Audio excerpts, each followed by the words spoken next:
दोस्तों सुबह मैंने एक वीडियो अपलोड किया था और उसमें मैंने बताया था कि यूपी टीजीटी पीजीटी के लिए खुशखबरी है और वेटिंग लिस्ट आ रही है। तो बहुत सारे छात्र वेबसाइट पे लगातार खोजते रहे वेटिंग लिस्ट और वेटिंग लिस्ट उनको मिल नहीं रही थी। बार बार वो पूछ रहे थे कि सर वेटिंग लिस्ट कहाँ है, किस जगह है। तो दोस्तों ये रही आपकी वेटिंग लिस्ट। पूरी न्यूज़ आपको इस वीडियो में दिखाया जाएगा कि किन किन विषयों के कितने कितने छात्रों को इस वेटिंग लिस्ट में बुलाया गया है। अगर आप सीपी स्मार्ट क्लासेस के रेगुलर व्यूअर नहीं है, पहली बार चैनल पे आए हैं, तो आपको बता दें सीपी स्मार्ट क्लासेस का मोबाइल ऐप है जो गूगल प्ले स्टोर पे उपलब्ध है। इसको आप यहां से सर्च करके डाउनलोड कर सकते हैं। लिंक आपको डिस्क्रिप्शन बॉक्स में मिलेगा और किसी भी कोर्स की जानकारी आप जो है इस नंबर पे ले सकते हैं 8299226960। इस नंबर पे व्हाट्सएप करके आप किसी भी कोर्स की जानकारी ले सकते हैं। इसके साथ साथ हम आपको एक चीज़ और बता दें कि अगर आप संगीत में शिक्षक भर्ती की तैयारी कर रहे हैं तो एमपी टेट का मेन कोर्स जो है, मुख्य परीक्षा का जो कोर्स है वो सीपी स्मार्ट क्लासेस पे शुरू हो चुका है। और यहाँ से अगर आप शिक्षक बनना चाहते हैं तो इस क्लास को आप ज्वाइन कर सकते हैं इस ऐप को डाउनलोड करके। दोस्तों आज 2006 वाली वेटिंग लिस्ट टीजीटी की जारी होनी थी, तो उसमें ये बताया गया था कि 25% जो अनाधिक अवशेष पैनल के स्टूडेंट होते हैं उन्हीं को बुलाया जाता है इसमें। तो ये यहाँ पे पूरी जानकारी दे दी गई है काउंसलिंग में क्या क्या आपको करना है और विषयवार श्रेणीवार रिक्त पदों के अनुसार जो है यहाँ पे वेटिंग लिस्ट दी गई है। आगे इसमें लिखे गए चयन बोर्ड नियमावली 1998 की धारा 13(3) के अंतर्गत अवशेष पैनल के जिन अभ्यर्थियों का पूर्व में समायोजन प्रतिस्थापन हो चुका है तथा वर्तमान में संबंधित संस्था में कार्यरत है, उन्हें उक्त काउंसलिंग में प्रतिभाग नहीं करना है, जिससे निम्न वरीयता क्रम के अभ्यर्थियों का हित प्रभावित न हो। ऐसे अभ्यर्थी का काउंसलिंग में प्रतिभाग किए जाने का संज्ञान होने पर उनके द्वारा पूर्व में समायोजन पदस्थापन के सापेक्ष प्राप्त किए गए वेतन की वसूली किए जाने के लिए विभाग स्वतंत्र रहेगा। तो एक बड़ी चीज़ यहाँ पे लिखी है। क्या होता था कि 13(3) जो नियम है इसके अनुसार पहले ये नियम लगता था कि अगर आपको पता चल जाए कि किसी ज़िले में कोई सीट खाली है और आप मेरिट में है तो आप वहाँ पे जाके डायरेक्ट डीआईओ से मिल के अपनी पदस्थापन कर सकते थे। और बहुत सारे लोगों ने इसमें किया भी, 2021 में भी किया, 2016 में भी किया।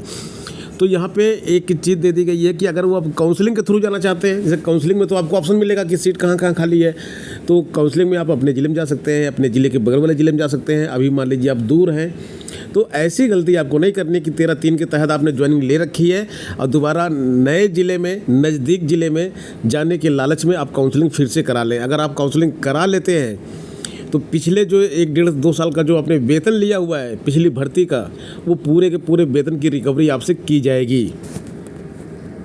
अब आइए 1 बाय 1 यहाँ पे डिस्कस कर लेते हैं। जैसे हिंदी के बारे में बात करते हैं तो हिंदी में कितना पद आपको दिख रहा है? सामान्य में 25 पद, पिछड़ा वर्ग में 21, अनुसूचित जाति में 26 पद, अनुसूचित जनजाति में 1। ये बालक वर्ग के रिक्त पद हैं। इतने पद रिक्त हैं। मेरिट का कट ऑफ कहाँ गया है? जिसका 455.943 तक है वो काउंसलिंग में जाएगा। किसका? ये सामान्य का होगा। पिछड़ी जाति के लिए यहाँ दिया गया 451, अनुसूचित जाति के लिए दिया गया 440, 392 दिया गया अनुसूचित जनजाति के लिए। महिलाओं की बात करेंगे तो इनके कितने पद खाली हैं? सामान्य में 3, पिछड़ा में 0, अनुसूचित जाति में 1, जनजाति में 0।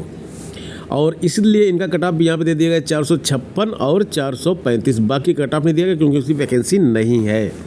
तो जिसकी वैकेंसी नहीं है उसका कट ऑफ देने की कोई ज़रूरत नहीं है। इसी तरह से आप सामान्य विज्ञान में देख सकते हैं, सामान्य में 9, पिछड़ा में 28, अनुसूचित जाति में 22, अनुसूचित जनजाति में 1। और ये इनके कट ऑफ देख सकते हैं। ये है बालक वर्ग के। और ये बालिका वर्ग के सामान्य में 15 सीट खाली हैं, पिछड़ा वर्ग में 3, अनुसूचित जाति में 6, अनुसूचित जनजाति में 0 सीट। यहाँ पे कुछ नहीं दिया है। इसी तरह से आप संस्कृत का देख सकते हैं, शारीरिक शिक्षक देख सकते हैं, विज्ञान का देख सकते हैं, जीव विज्ञान का देख सकते हैं, बालक और बालिका दोनों वर्गों का गृह विज्ञान देख सकते हैं, अंग्रेजी देख सकते हैं।